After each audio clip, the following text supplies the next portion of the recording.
huwa hata na afya njema, si kumfanya kuwa mgonjwa. Bwana Yesu asifiwe. Amen. So wakati nilipoomba hivyo, inamaanisha na yeye pia achukue hilo. Bwana Yesu asifiwe. Amen. Wakati atakapoona mtu mwingine, haleluya, amen, anatatizika na hiyo, yeye pia anaweza kuamurisha, anaweza kumwombea kama vile alivyoniona mimi nimemwombea. Yeye pia anaweza kuombea, akamwombea mtu, akamwambia tangu leo ninaamurisha hakuna feni lolote ambalo utakaa chini yake lilete upepo kwako. Hiyo upepo utakuwa ni uzima kwako, si ugonjwa. Bwana Yesu asifiwe.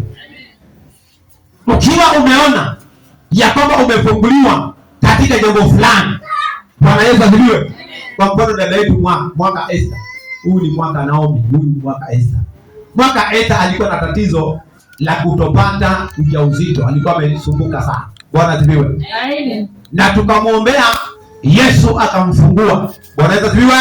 Na hata sasa yuko na Junior, watoto kajanja, na yule mwingine ni nani? Judy. Bwana Yesu asifiwe. Amen. Sasa yeye vile alivyofunguliwa tatizo hilo, Bwana Yesu asifiwe, inamaanisha ya kwamba yeye pia ana uwezo wa kufungua watu walio katika hali hiyo. Vile alivyokuwa ana uwezo wa kuwafungua watu kama yeye vile alivyokuwa. Bwana Yesu asifiwe. Haleluya. Hiyo ni udhihirisho wazi ya kwamba hiyo karama anayo.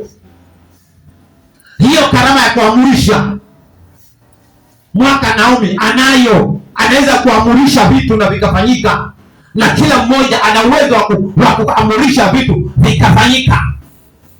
Bwana Yesu asifiwe. Mimi pia naweza yule mwenye nilimwombea alikuwa na kansa. Nilimwambia weka mkono wako kwa mdomo wako, niamurishe maneno. Kamwambia ninaamurisha hayo maji yakauke sahihi. Hiyo nyama iliyotoka irudi ndani sahihi. Hayo maumivu yaondoke sahihi. Na ikafanyika hivyo. Siku ya pili yake kila kitu kimekauka. Hiyo kidonda imekauka. So inamaanisha yeye pia vile ambavyo niliamurisha vikatendeka kwake, inamaanisha hata yeye pia ana uwezo wa kuamurisha vitu kama hivyo na vikatendeka. Bwana Yesu asifiwe. Bwana Yesu asifiwe. Hata Mungu pia akutumie kuamurisha vitu katika jina la Yesu Kristo. Pokea hiyo neema kwa jina la Yesu Kristo. Unapoona kitu usiogope. Wewe enda pale kama ninaamurisha ya kwamba hii maji isitoke kuanzia saa hii katika jina la Yesu Kristo. Na inafanyika saa hiyo. Najua shida ni sasa nikiamurisha kama havikuwa. Haleluya. Amen. Imani yenye shaka Yesu haipendi. Bwana Yesu asifiwe. Imani yenye shaka Yesu haipendi. Anataka imani ambayo haina shaka ndani yake. Bwana asifiwe.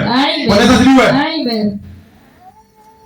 So kuna faida za kukaa pamoja na mtumishi wa Mungu kila wakati. Ndio maana unaona ya kwamba amesoma Wafalme wa Pili mlango wa 1:15. Elia na Elisha. Elia alikuwa anamwambia kila wakati yule Elia, wewe si ukae huko, si ukae na huko. Lakini Elisha akawa anakataa. Elisha anakataa. Anamwambia tutaenda pamoja. Kila mahali utakapoenda tutaenda pamoja. So wakaenda pamoja. Kila mahali alipoenda anamwambia wewe si uende njia zako bwana. Anamwambia tutaenda sote. Bwana Yesu asifiwe. Kwa sababu ni lazima. Elisha alikuwa anatega kitu. Alikuwa anataka kitu ndani ya Elia. Bwana Yesu asifiwe.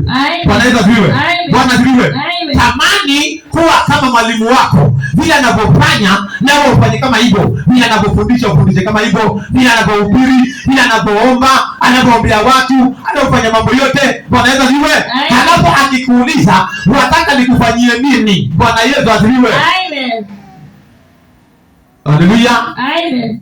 Alijua huyu mtu yuko na vitu vizuri ndani yake, lakini nitajua vile nitakavyofanya. Mimi navitaka mara mbili.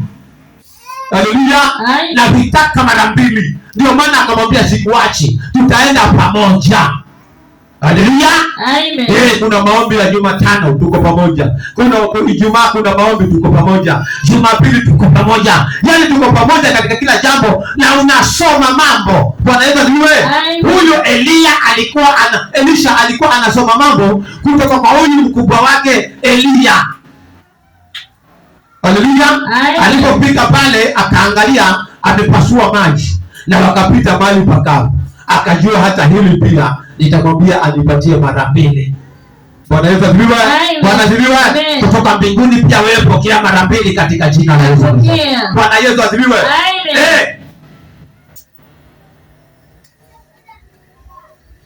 Wakavuka. Walipokwenda fika upande huo, kuna wana wa manabii huko. Wana wa manabii pia ni manabii. Bwana Yesu asifiwe. Wakawa hao pia walipowaona wakajua, wakamwambia Elisha, unajua huyu mkubwa wako ataondolewa kwako. Walijua. Haleluya. Bwana Yesu asifiwe.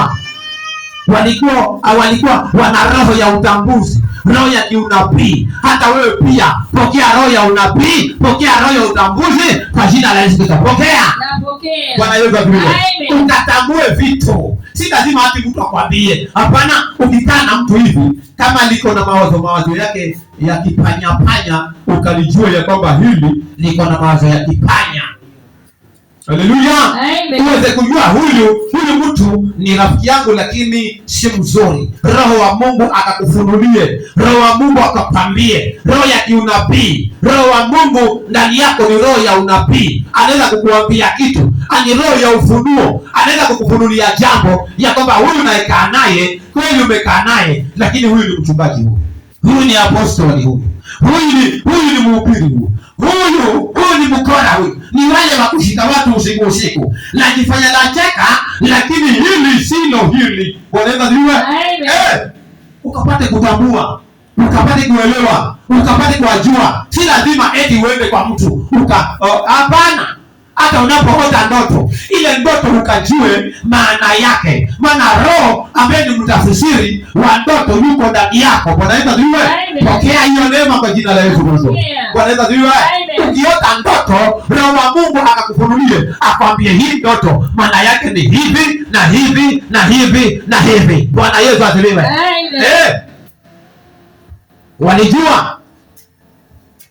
Walijua.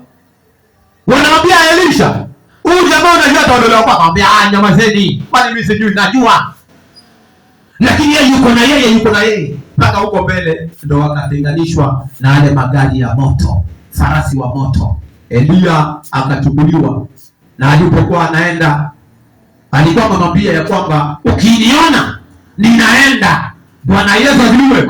Ukiniona ninaenda, kile umeomba, yaani upako mara mbili, roho yangu mara mbili utapata. Lakini kama hukuniona, basi utakuwa sorry. Bwana Yesu asifiwe. Lakini yeye akakaza kuomba, yeye kila wakati wako pamoja, mpaka alipokuwa anatwaliwa, anachukuliwa, akamuona. Bwana Yesu asifiwe. Alipomuona anaenda, naye Eliya akakumbuka ya kwamba nilimwambia yule ya kwamba utakaponiona natwaliwa utapata kile unavyotaka. So akakata vazi lake vipande viwili, akamurushia, vikaanguka pale. Bwana Yesu asifiwe. Naye akavitwaa. Bwana Yesu asifiwe. Hata wewe pia penda kupokea roho ya yule mwalimu wako mara mbili. Bwana Yesu asifiwe. Pokea hiyo mara mbili katika jina la Yesu Kristo. Bwana Yesu asifiwe. Nilikuja kukwambia mimi niliota ndoto, nikaona mtu yuko pale mbele, mchungaji, na nikamfuata, nikamwambia nataka upako maradufu. Usitake vitu moja, hapana, baraka zije mara mbili. Nikamwambia nataka mimi upako wako, huo upako ulionao na utaka maradufu.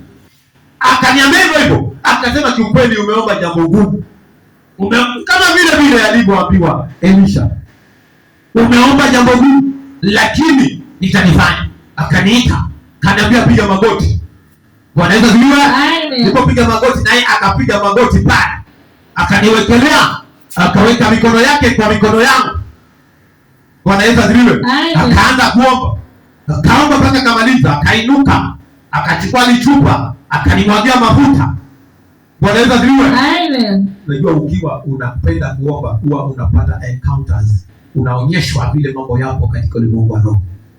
Bwana Yesu asifiwe. Amen. Na akaniambia sasa, wewe umepokea nguvu nyingi sana. Na nikaamka. Bwana Yesu asifiwe. Haleluya. Nikashangaa hii mambo inaenda namna gani. Juzi saa 9 kani naombia Mungu. Naomba unipe mentor. Mtu ambaye naweza kanipa ushauri, nikamuuliza mambo fulani, vitu kama vile. Wajua ilikuwa namna gani? Bwana Yesu asifiwe. Amen. Sababu niliambiwa, tulifundishwa tukaambiwa kwamba siku hizi watu wamekuwa wabaya.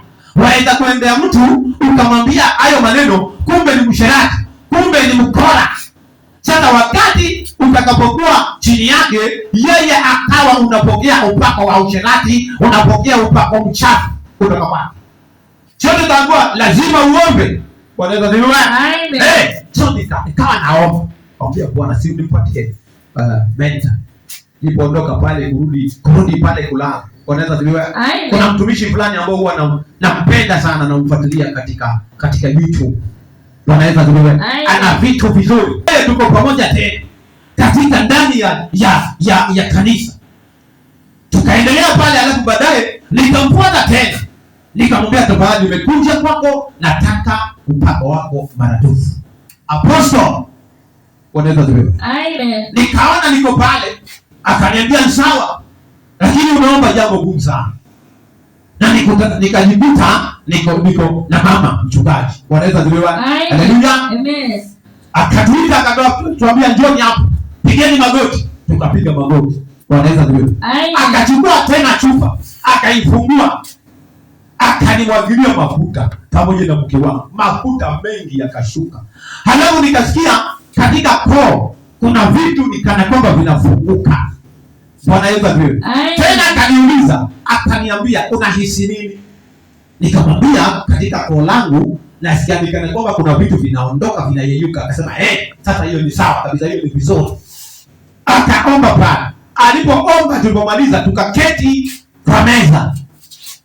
Tulipoketi pamoja meza, nikakumbuka ya kwamba sija akaniwacha akaenda kabla sijachukua namba ya simu yake. Bwana Yesu asifiwe.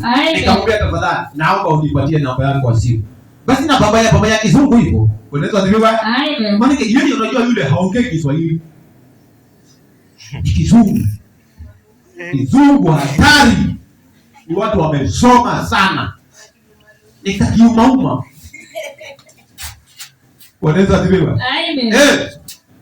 Akawa akanipatia hiyo namba, nikawa ninaandika. Jinsi vile ambavyo nilikuwa ninaandika. Bwana Yesu asifiwe. Amen. Nikaamka. Namba. Lakini nikasikia katika roho naambiwa kwamba umepokea mafuta ya nini? Umepokea mafuta ya uapostol, si ya uchungaji, ni ya uapostol. Bwana Yesu asifiwe. Amen. Hapo nyuma nikawa tayari nimeambiwa ya kwamba unaona hii siti ya uchungaji una shift. Sasa ilipofanyika hili nikashindwa. Nikumbuka kwa nini nimechukuliwa nimewekwa mahali pengine. So itabidi nitafute mchungaji hapa. Bwana Yesu asifiwe. Bwana asifiwe. Sisi nani itamwangukia hapa? Sisi kutakuja mchungaji mama ama wanaume. So wanaume jitahidini tafadhali. Mhubiri sana hapa. Mungu awe hiyo manto litawaangukia. Bwana Yesu asifiwe. So wamama na wababa hapa kila mmoja wafanye bidii sasa. Bwana Yesu asifiwe. Haleluya. Amen. So nikawa nimepewa mafuta ya apostol. Ni mafuta ya hali nyingine tofauti kabisa. Soma katika Biblia utaona. Bwana Yesu asifiwe. Haleluya. Enda ukasome kuhusu zile karama utaona. Nikashindwa kwani kuna nini? Nikaenda nikajaribu kuuliza watumishi kadhaa. Wakaniambia kile ulichoona si huyo yuko mbali sana, lakini siku moja Bwana atamleta mahali ambapo hata wewe utakuwapo na kile kitu umekiona kitafanyika. Bwana Yesu asifiwe. Amen. Nikashangaa. Bwana Yesu asifiwe. So ni vizuri kuwa kila wakati unakwenda na ule mwalimu wako, mnakuwa pamoja. Yaani huwa una uwezo wa kupokea vitu. Bwana Yesu asifiwe. So akipandishwa na wewe pia katika ulimwengu wa roho pia unapandishwa. Bwana Yesu asifiwe. Hata wewe upandishwe mahali niko katika jina la Yesu Kristo. Pandishwa. Napokea. Kwa jina la Yesu Kristo. Bwana Yesu asifiwe. Lazima tuende pamoja. Ndio maana huyu akajua hiyo siri. Alipoambiwa rudi akasema sirudi. Na unaona vile alivyoenda kupokea vile vipande viwili vya roho yake. Aliporudi na yeye pale kwenye maji akapita mahali pakavu, kumaanisha kwamba alikuwa amepokea kile ambacho kilikuwa kiko ndani ya Elia. Bwana Yesu asifiwe. Bwana Yesu asifiwe. Hata wewe pokea kile kilicho ndani yako katika jina la Yesu. Bwana Yesu asifiwe. Mafuta masafi yale ya kuchanganyiwa. Haleluya. Bwana Yesu asifiwe. Ni masafi, si ya kuchanganyiwa haya. Jana nikaambia rafiki yangu mwingine. Haleluya. Amen. Kwa nimeonyeshwa ndoto ya ajabu. Nilionyeshwa bishop fulani amekuja Bwana na ananipatia kiatu chake kimechafuka, kimekatika vibaya, ananiambia nimtengenezee, mpaka nikashindwa nitakianzia wapi. Bwana Yesu asifiwe. Amen. Nilipoulizia nikaambiwa kwamba huyo ana tabu. Bwana Yesu asifiwe. Amen. Unajua hii utumishi wa bora tele ni mbaya sana. Bora tele. Yaani madhabahuni kuna watu wazinzi, washerati, watu wa kila aina, na unawajua, na husemi ya kwamba madhabahu, watu wa madhabahu wawe wasafi. Husemi. Yaani bora tele. Kwa sababu wanapokea mishahara mikubwa kila mwezi, unawekewa pale, huyu anaweka 15, huyu 30, na unawajua kabisa wanaoyafanya, lakini usemi umefungwa mdomo na pesa. Bwana Yesu asifiwe. Hapa ni samehe. Bwana Yesu asifiwe. Mtafanya nini? Mtani excuse. Ndio maana kila wakati wanasema kwamba tafadhali hakikisha usafi, fanye kazi ya madhabahu. Bwana Yesu asifiwe. Bwana asifiwe. Basi wacha hapa, wacha tupate mahali tu ndio utajua hapa. Bwana Yesu asifiwe. Lazima uwe vizuri ili watu wapokee vitu vizuri kutoka kwako. Bwana Yesu asifiwe. Wapokee mafuta mazuri kutoka kwako. Haleluya. Amen. Si hata bado unawaza huko. Bado unawaza huko. Ukisema Bwana Yesu asifiwe hapa, tunasema Bwana Yesu asifiwe pamoja, unaingia message kwako. Nimekutumia 500. Asante, Mungu akubariki, wambariki mzembe. Haleluya. Yaani wambariki mzembe. Ubarikiwe sana, uzidi kupata. Yaani uzidi kupata, uendelee kufanya dhambi ya kupatia pesa. Bwana Yesu asifiwe. Bwana asifiwe. Unaona jinsi vile makanisa yameharibika. Itachezwa na nani hiyo keyboard? Hilo ingine litachezwa na nani tukimwambia aondoke? Itachezwa na nani? Bwana Yesu asifiwe. Amen. Siku moja ukija kuwa mtumishi, hata wewe chukua hii. Usikubaliane na watu wa namna hiyo. Bwana Yesu asifiwe. Amen. Madhabahuni ni mahali pasafi, mahali pazuri. Vinavyotoka pale ndivyo vizuri. Si huyu na huyu mwanafaya huyu na huyu mwanafaya huyu hata na wawili wenyewe, huyu hata na watatu. Haleluya. Amen. Sasa wachumba ni wawili. Sasa naangalia huyu kama atamfaa. Hiyo ni kukosa kuelewa. Bwana asifiwe. Amen. Kukosa kuomba. Watu hawataki kuomba siku hizi. Yeye anataka tu acheze keyboard, acheze drums, ajifanye ameshika mic. Na hataki kuomba. Imagine. Bwana Yesu asifiwe. Hata wakiambao waje waombe hawataki, wanaepa. Haleluya. Amen. Wanaepa. Lakini ukiwa na tabia ya kukaa vile ambavyo mtumishi wa Mungu anapokaa, pale akikaa pale mko pamoja. Ndio pasa unaona katika hiyo Yohana 14:12. Anasemaje? Hebu soma tena. Anasemaje? Yohana 14:12. Soma tu hiyo 12. Amini, amini nawaambia, yeye aaminiye mimi, kazi nizifanyazo yeye nizifanyazo mimi, yeye naye atazifanya, naam, na kubwa kuliko hizo. Amen. Bwana Yesu asifiwe. Amen. Yesu anawaambia wanafunzi wake ya kwamba amini, amini nawaambia, yeye aniaminie mimi. Bwana Yesu asifiwe. Amen. Anawaambia wanafunzi wake wamwamini yeye. Kwa hivyo zile kazi ambazo anazifanya yeye, anawaambia kwamba wakimwamini watafanya kubwa zaidi. Bwana Yesu asifiwe. Bwana Yesu asifiwe. Hata wewe pokea hiyo ya kufanya kubwa zaidi katika jina la Yesu. Napokea. Bwana Yesu asifiwe. Utafanya, anawaambia mtafanya kubwa zaidi. Kwa sababu gani? Wanafunzi wa Yesu walikuwa pamoja na Yesu kila wakati. Akienda hivi wanakwenda pamoja. Akienda hivi wanakwenda pamoja. Wako pamoja. Ile kuwa pamoja kila wakati na kiongozi wako na yule mkubwa wako ndio inafanya mpaka kuna vitu vinatoka ndani yake vinaingia ndani yako. Bwana Yesu asifiwe.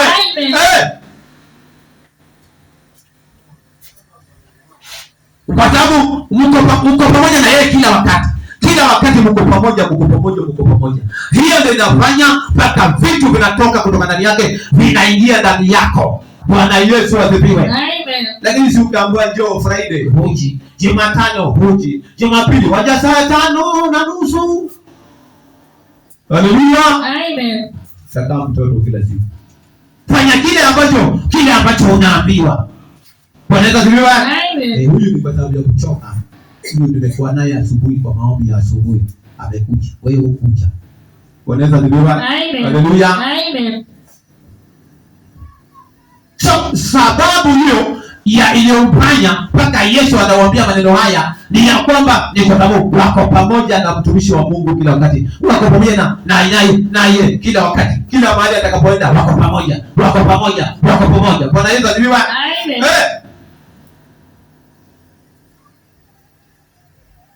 Bwana Yesu asifiwe. Amen. Nataka tuangalie Luka 10. Luka mlango wa 10. Luka mlango wa 10 kuanzia 38 mpaka 42. Luka mlango wa 10 kuanzia 38 mpaka 42. Haya, bidii. Nani amepata?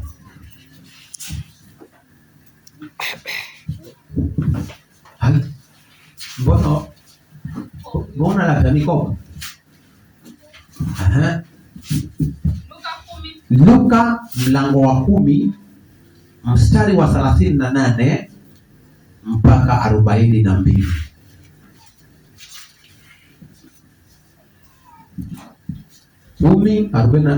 Kumi 38 mpaka 42. Yes. Ikawa katika kuenenda kwao aliingia katika kijiji kimoja. Mwanamke mmoja jina lake Martha akamkaribisha nyumbani kwake. Naye alikuwa na umbu lake aitwaye Mariamu. Yes. Aliyeketi miguuni pake Yesu, akasikiliza maneno yake. Lakini Martha alikuwa akihangaika kwa utumishi mwingi. Akamwendea akasema, Bwana, huoni vibaya hivi ndugu yangu anavyoniacha nitumike peke yangu? Basi mwambie anisaidie. Bwana akajibu akamwambia, Martha, Martha, unasumbuka na kufadhaika kwa ajili ya vitu vingi, lakini kinatakiwa kitu kimoja tu, na Mariamu alichagua fungu lililo jema, ambalo halitaondolewa. Amen. Bwana Yesu asifiwe. Amen. Hapa kuna hadithi kafupi kuhusiana na wadada wawili. Hawa madada ni wale ambao ndugu yao alikuwa anaitwa Lazaro. Bwana Yesu asifiwe. So Yesu aliwatembelea kwa nyumbani. Bwana Yesu asifiwe. Wale madada wawili wako pale, lakini kuna mmoja akawa yeye amemwona Yesu, so akawa ako jikoni anatengeneza anaangalia kile chenye atakula Yesu. Bwana Yesu asifiwe. Bwana asifiwe. So alipoona yuko peke yake kule jikoni anashughulika, Bwana Yesu asifiwe. Akasikia vibaya sana na akaenda mpaka pale akasema ya kwamba sasa mimi nashughulika peke yangu pale. Bwana Yesu asifiwe. Mimi nashughulika peke yangu, wewe hata uone ya kwamba nashughulika peke yangu. Yaani alikuwa anataka kwamba wote wakamshughulikia Yesu, kile kitu atakula. Bwana Yesu asifiwe. Amen. Yesu yeye alikuwa ameketi na Mariamu wanazungumza. Bwana Yesu asifiwe.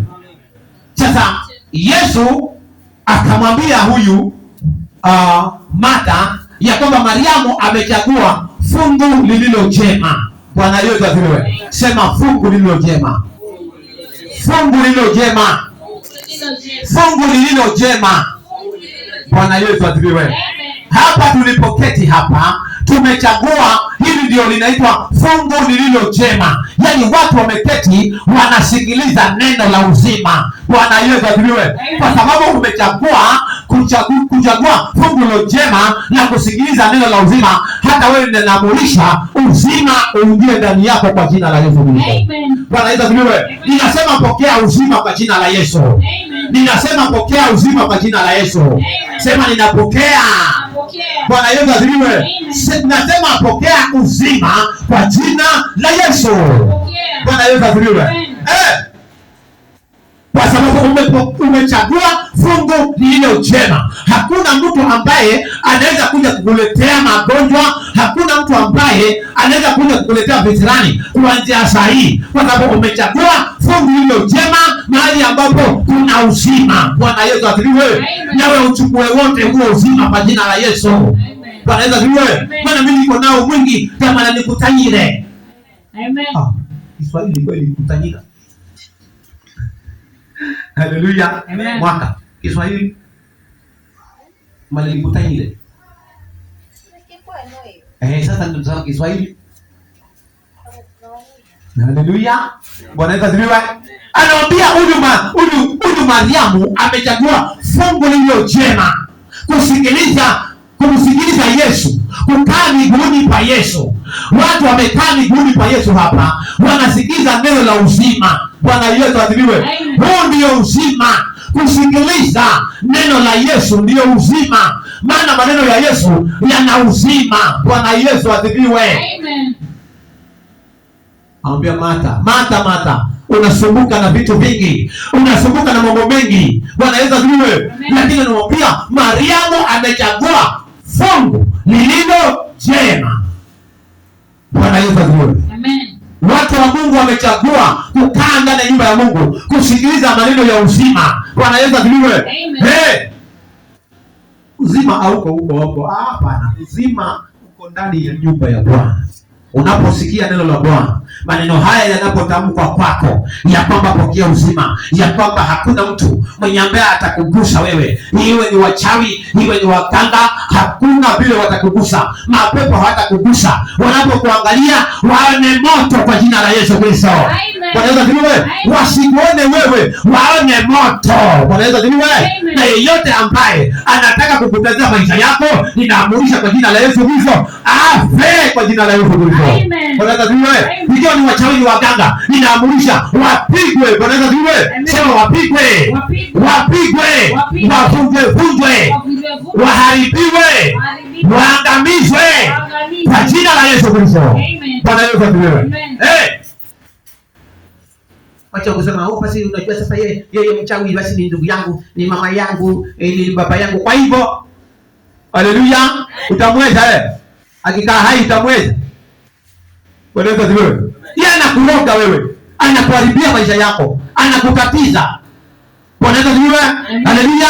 Basi tukisema hata tuombe hata siku 5, siku 7 hutaki kuomba, basi tunaanzia kesho maombi ya kujitakasa, ujae nguvu. Bwana Yesu asifiwe. Ujae nguvu za Bwana. Haleluya. Hapa ni maombi juu ya maombi. Bwana Yesu asifiwe.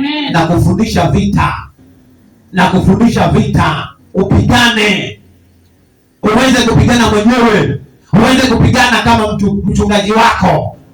Haleluya. Upigane zaidi kuliko mchungaji wako. Bwana Yesu asifiwe.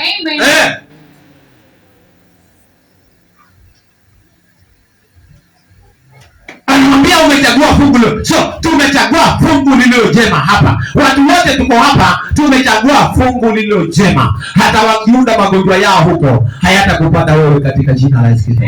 Hayatafikia watoto wako, hayatafikia familia yako. Nyumba yako haitaguswa na hayo magonjwa katika jina la Yesu. Bwana Yesu asifiwe. Bora ukapate kutii.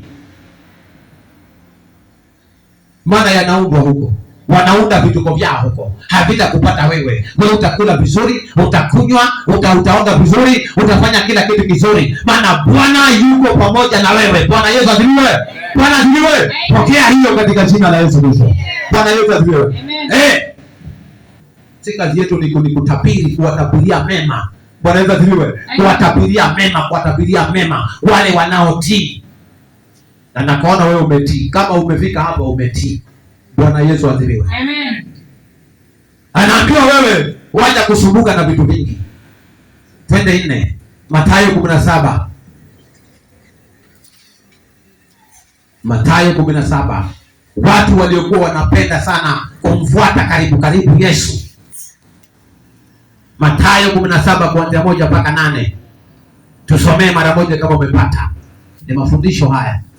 Na baada ya siku 6 Yesu akawatoa Petro na Yakobo na Yohana nduguye. Yes. Akawaleta juu ya mlima mrefu faragani. Akageuka sura yake mbele yao. Uso wake ukang'aa kama jua. Yes. Mavazi yake yakawa meupe kama nuru. Na tazama, wakatokewa na Musa na Eliya wakizungumza naye. Petro akajibu akamwambia Yesu, Bwana, ni vizuri sisi kuwapo hapa. Ukitaka nitafanya hapa vibanda vitatu, kimoja chako wewe na kimoja cha Musa na kimoja cha Eli. Alipokuwa katika kusema, tazama wingu jeupe likawatia uvuli. Na tazama, sauti ikatoka katika lile wingu ikasema, huyu ni mwanangu mpendwa wangu ninayependezwa naye. Msikizeni yeye. Na wale wanafunzi waliposikia walianguka kifulifuli wakaogopa sana. Amen. Tosha. Bwana Yesu asifiwe. Haleluya.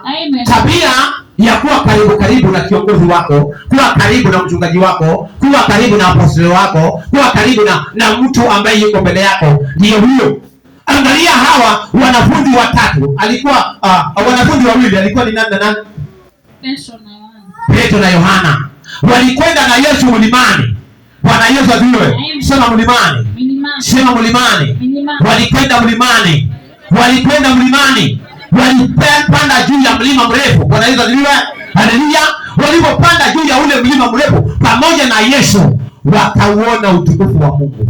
Ukule kuona Eliya na Musa, manabii wakuu, wanazungumza na Yesu. Waliuona utukufu wa Mungu. Bwana Yesu asifiwe. So unapopenda sana kuwa na tabia ya kuwa kila wakati mahali atakapokuwa mtumishi wa Mungu, wewe pia uko pale. Akiwa pale mchungaji wako, na wewe pia uko pale. Huwa kuna vitu utaviona. Bwana Yesu asifiwe. Katika ulimwengu leo utapokea vitu vya ajabu. Haleluya. Bwana Yesu asifiwe. Utavipokea.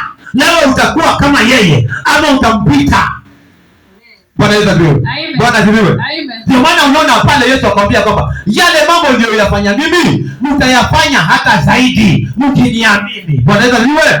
Bwana asifiwe. Wanafunzi wake wafanye mambo makubwa zaidi kuliko yale aliyoyafanya yeye. Bwana Yesu asifiwe. Hata wewe itakuwa hivyo katika jina la Yesu. Bwana Yesu asifiwe. Kuna mambo ambayo unatakiwa wewe uyafanye, na ni wakati utakapokubali ya kwamba mahali popote atakapokuwa nabii wa Bwana uko pale. Usikubali kukoswa. Usikubali kukaa kando, kuwa nje ya mahali popote ambapo atakuwa yupo. Bwana Yesu asifiwe. Kaa pale. Usikilize anasema nini. Kuna vitu utasoma. Kuna vitu utavisoma kutoka kwake. Bwana Yesu asifiwe. Bwana Yesu asifiwe. Kuna vitu utavisoma kutoka kwake vitakavyokusaidia sana. Bwana Yesu asifiwe. Hiyo ni ngapi? 4. Bwana Yesu asifiwe.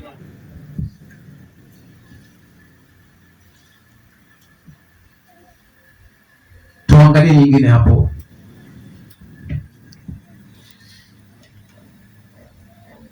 Luka 2:41 mpaka 51. Luka 2:41 mpaka 51.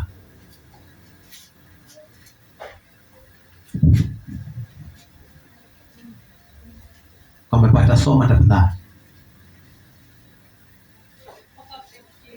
Yes. 41:51.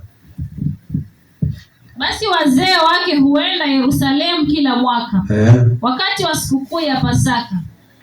Na alipopata umri wa miaka 12, walipanda kama ilivyokuwa desturi ya sikukuu. Na walipokwisha kutimiza siku, wakati wa kurudi kwao, yule mtoto Yesu alibaki nyuma huko Yerusalemu, na wazee wake walikuwa hawana habari. Nao wakadhani ya kuwa yumo katika msafara. Wakaenenda mwenendo wa kutwa, wakawa wakimtafuta katika jamaa zao na wenzao. Na walipomkosa walirejea Yerusalemu, huku wakimtafuta. Ikawa baada ya siku 3, wakamwona hekaluni, ameketi katikati ya walimu akiwasikiliza na kuwauliza maswali. Nao wote walimsikia wakistaajabika fahamu zake na majibu yake. Nao walipomwona walishangaa. Na mama yake akamwambia, "Mwanangu, mbona umetutenda hivi? Tazama,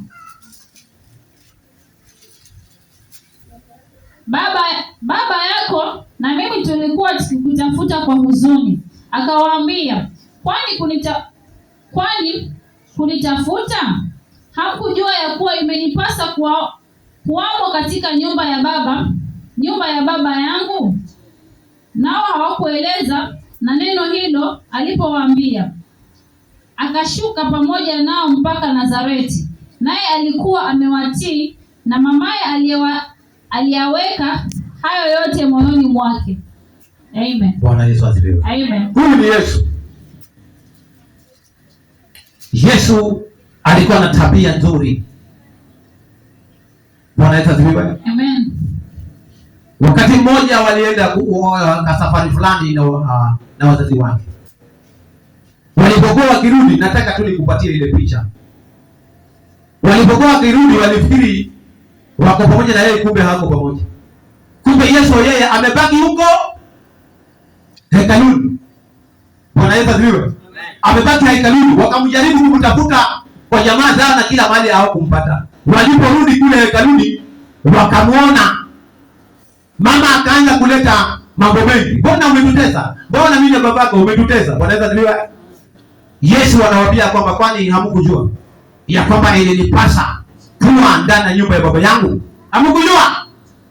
Bwana Yesu asifiwe. Bwana Yesu asifiwe. Ni mara ngapi wewe umetafutwa ukapatikana kanisani?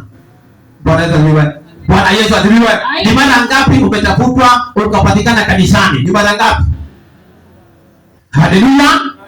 Inafaa tuige mfano wa Yesu, kama vile ambavyo yeye mwenyewe anasema kwamba jitieni nira yangu mkajifunze kwangu. Tujifunze kutoka kwa Yesu. Yesu alipokuwa hata bado ni mdogo wa miaka 12 alitafutwa akapatikana wapi? Kanisani, kwa nyumba ya Mungu, kwa hekalu la Mungu. Halafu pale, hebu soma kuanzia pale 46. Ikawa baada ya siku 3, wakamwona hekaluni ameketi katikati ya walimu. Wakamwona hekaluni ameketi katikati ya walimu, ameketi katikati ya watumishi wa Mungu. Bwana Yesu asifiwe. Ni nini ulionekana wewe na mtumishi wa Mungu? Anakuambia, anakufundisha mambo fulani. Ni nini uliketi na mtumishi wa Mungu? Bwana Yesu asifiwe. Bwana Yesu asifiwe. Haya, endelea pale mbele. Hapo mbele, katikati ya walimu akiwasikiliza. Akiwasikiliza na kuwauliza maswali. Very good. Akiwasikiliza na kuwauliza maswali. Wewe ulipatikana lini? Unamsikiliza halafu unakuuliza maswali, mtumishi wa Bwana. Bwana Yesu asifiwe. Amen. ujue kuna matatizo mahali. Hivi ndivyo inavyotakikana kuwa. Kana yeye, zungumzeni neno la Mungu, uliza maswali akujibu. Kwa kuuliza maswali, kuna mambo mengi atakufunulia, kuna mambo mengi atakujuza ambayo haujayajua ama hajayazungumza pale katika ibada. Bwana Yesu asifiwe. Bwana asifiwe. Kuna mambo atakufundisha ujifunze. Bwana Yesu asifiwe. Hebu soma pale mbele. Aha.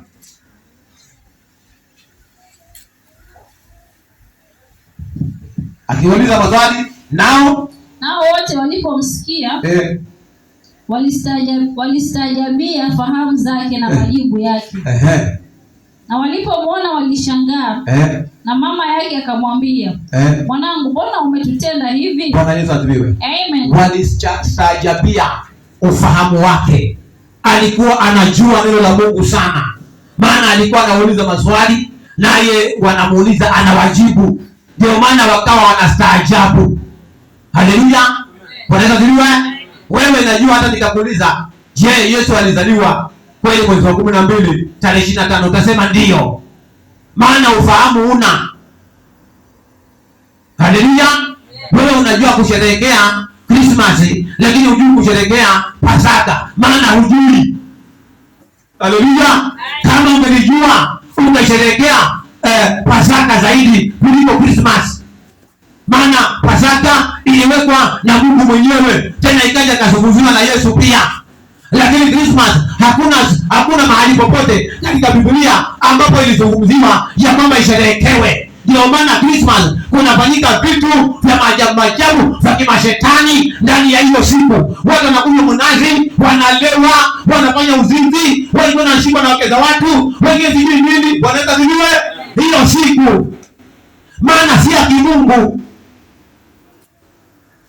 Lakini michele itanunuliwa Christmas, chapati zitaliwa zikitupwa siku ya Christmas. Watu watavaa vizuri, wataenda kusongwa kinyozi ama ni saluni, watasongwa vizuri wakati wa Christmas. Lakini Pasaka watu ndio hao na shughuli zao, kwa sababu ni siku ya kimungu. Watu ama shetani amewafunga akili zao, amewafunga macho yao wasijue ya kwamba hiyo Mungu mwenyewe aliamurisha isherehekewe. Maana ukisherehekea huwa unakumbuka 1 2 3 1 mateso ya Yesu tu, kufa kwa Yesu 3, kufufuka kwa Yesu. Haleluya. Ndio maana ya the Lord's table. The Lord's table wanasema ni meza ya Bwana. Siku hizi inaliwa hata na walevi ambapo haitakikani, inaliwa hata na vitoto, wanaweza zilewe ambapo haitakikani. Ile inatakikana kuliwa na kutumiwa na watu wazima. Tena wanapewa siku za kujitakasa, wanafunga na kuomba ili ya kwamba wakifika pale wakapate kutumia. Niliona mama mwingine pale, wanaweza zilewe, anachukua watoto wake wanaenda kula meza ya Bwana. Hata huyo mama ana pasta ni msembe wake, na anaenda kufanya nini? Anaenda kula meza, na huko pasta ni msembe leo galole mwingi. Wanaweza zilewe. Paka nilikuja kamuuliza, wewe dada, kile unafanya kweli? Tena unaona unapokelewa kweli wewe? Oh, umeleta mada nyingine. Bwana Yesu asifiwe. Haleluya. Andika hiyo mahali, tutakuja tutaidiscuss. Bwana Yesu asifiwe. Unajua ni vizuri kuzungumza neno la Mungu. Bwana Yesu asifiwe. Haleluya. So inakuwa wakati mwingine inakuwa ngumu, lakini tukiona tabia za Yesu. Haleluya. Alikuwa anakaa katikati ya walimu, anawauliza maswali, nao wanamuuliza na yajibu. Bwana Yesu asifiwe. Hiyo ndio faida ya mtu kupenda kukaa pamoja na mtumishi wa Bwana ama na watumishi wa Bwana. Unafundishwa mambo mengi na utajua mambo mengi, na kile kiko ndani yake pia utakipokea. Bwana Yesu asifiwe. Nataka hapa ndani kuzaliwe maapostoli. Bwana Yesu asifiwe. Wachungaji wapo, maapostoli pia wazaliwe hapa, wa kike na wa kiume. Bwana Yesu asifiwe. Bwana Yesu asifiwe. Tuje hapa tupate apostol nani? Esther Karisa, apostol Omari Katana, apostol Bwana Yesu asifiwe. Mzee wetu hapa Kitoo, apostoli mzee wetu hapa, hata nimesahau jina lake, apostol Richard, mama apostol Richard pale nyuma. Bwana Yesu asifiwe. Maana akiwa Richard ni apostol, hata mama pia ni nani? Watoto pia. Bwana Yesu asifiwe. Ndio maana huwa ukiwa unataka kutiwa mafuta unakuwa pale na nani? Na mkeo ama na mmeo. Haya kana nunua tilauchi. Bwana Yesu asifiwe. Haleluya. Inakuwa ngumu. Kuna mwingine vilimshinda. Kuna mwingine vilimshinda kwa sababu alipoenda kuambua mkewe ya kwamba tunataka tuende tukatiwe mafuta kwa ajili ya huduma, alikataa mpaka ikabidi wakaachana. Ilikuwa mbaya sana, akaondoka. Na hatuongei watu wa mbali, lakini sikwambii. Bwana Yesu asifiwe. Haleluya. Maana nyasi Bwana Yesu asifiwe. Ikabidi mtumishi akaambua, basi kama imekuwa hivyo itabidi upate ngoma nyingine uoe, ili ya kwamba haya yakafanyike. Bwana Yesu asifiwe. So ukiona ya kwamba wewe mwanaume umeambiwa wewe ni apostle ama wewe ni pastor ama nani, ujue hata huyo mwenzako pia the same. Bwana Yesu asifiwe. Haleluya. Na ndiposa unaona wakati ukiwa hivyo, mkeo akianza kukuletea nyenyenye, yapigwa. Haleluya. Yafanya nini? Bwana Yesu asifiwe. Haya, mkasa Richard, uwe makini sana na Richard, manake Bwana Yesu asifiwe. Hiyo mantle ikija juu ya Richard, ujue mkasa Richard, be careful. Bwana Yesu asifiwe. Haleluya. Mwaka nawe hiyo mantle ikija juu yako, ajue mumeo awe makini na wewe. Bwana Yesu asifiwe. Hiyo inacheza kote kote. Bwana Yesu asifiwe. So Yesu akawa na tabia hiyo, na sote lazima tuwe na tabia hizo. Kuwa karibu na mtumishi wa Bwana, akufundishe mambo, upokee vitu. Bwana Yesu asifiwe. Utakuwa hauna haja ya kwamba ati umepata mtu huko ana shida, aidha ana ukimwi ama ana kansa ama ana ugonjwa wote, hauna haja ya kwenda kutafuta mtumishi aliko. Wewe una uwezo pia wa kuamurisha. Bwana Yesu asifiwe. Kuna kitu kizuri kama hicho. Yaani kile mtumishi wa Mungu anachofanya pale kanisani, wewe pia unaweza kufanya. Bwana Yesu asifiwe. Wewe pia nakwambia kwamba unaweza kufanya. Waweza kuombea wengine huko, ukawaombea wakafunguliwa na ukaja nao kanisani. Bwana Yesu asifiwe. Mwaka huu umeombea wangapi? Haleluya. Sikiza, kuanzia leo hakikisha kila Jumapili unakuja na mtu mmoja hapo. Bwana Yesu asifiwe. Bwana Yesu asifiwe. Hakikisha kila Jumapili unakuja na mtu mgapi? Mmoja. Kuanzia leo napokea hiyo kwa jina la Yesu Kristo. Bwana Yesu asifiwe. Yeyote utakayemwambia hata kataa, hata kubali kwa jina la Yesu Kristo. Bwana Yesu asifiwe. Maana kuna wengine wanajifanya ili ni wagumu sana. Yaani anateswa na mapepo, at the same time hataki Yesu. Kuna watu, haleluya, mapepo yanamfinya, yanamvunja, yanafanya vibaya, alafu tena amefungwa asifunguke kabisa. Lakini wewe ukizungumza naye anafunguka mara moja katika jina la Yesu. Bwana Yesu asifiwe. Pokea hayo mafuta kwa jina la Yesu Kristo. Bwana Yesu asifiwe. So ni vizuri, kuna faida za wewe kila wakati kukaa na mtumishi wa Bwana. Kuna faida. Bwana Yesu asifiwe. Kuna faida. Wewe unaweza kufungua watu, unaweza kuwaombea magonjwa aina mbalimbali na wanafunguka na wanapona. Ondoa roho ya uoga ndani yako. Bwana Yesu asifiwe. mtumishi wako hana uoga. Wewe huyu uoga umeutoa wapi? Roho ya uoga na kuamrisha toka ndani yake katika jina la Yesu Kristo. Bwana Yesu asifiwe. Toka na wewe mzimu, toka. Bwana Yesu asifiwe. Usio muoga. Haleluya. Yesu amesema kwamba ametupa amri ya kukanyaga nyoka na nge na nguvu zote za ule adui, wala hakuna chochote kitakachokudhuru. Hakuna pepo, hakuna jambo lolote linaenda kukudhuru wewe. Bwana Yesu asifiwe. Hakuna, nasema hakuna. Bwana Yesu asifiwe. Hawezi kukudhuru, hawawezi kukudhuru. Nasema hawawezi. Wachawi, waganga, mapepo, ufalme wote wa giza hawawezi kukudhuru wewe. Bwana Yesu asifiwe. Pigia Yesu Kristo makofi mazuri. Sema amen. Nasema hawawezi kukudhuru. Bwana Yesu asifiwe. Sema ninapokea hiyo kwa jina la Yesu Kristo. Sema ninapokea hiyo kwa jina la Yesu. Pokea hiyo kwa jina la Yesu. Hawataweza kukudhuru siku zote za maisha yako kwa jina la Yesu.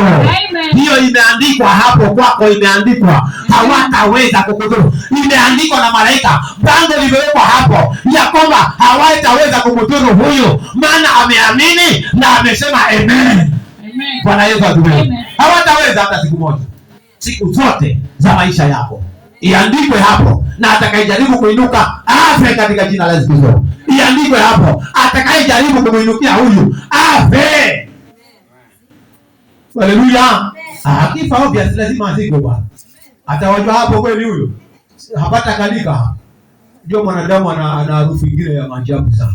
Bwana Yesu asifiwe. Haleluya. Watazikwa. Tena twende tukapale pilau tupaondoka. Haleluya. Haleluya. Tena pawe pana vyoo hapo.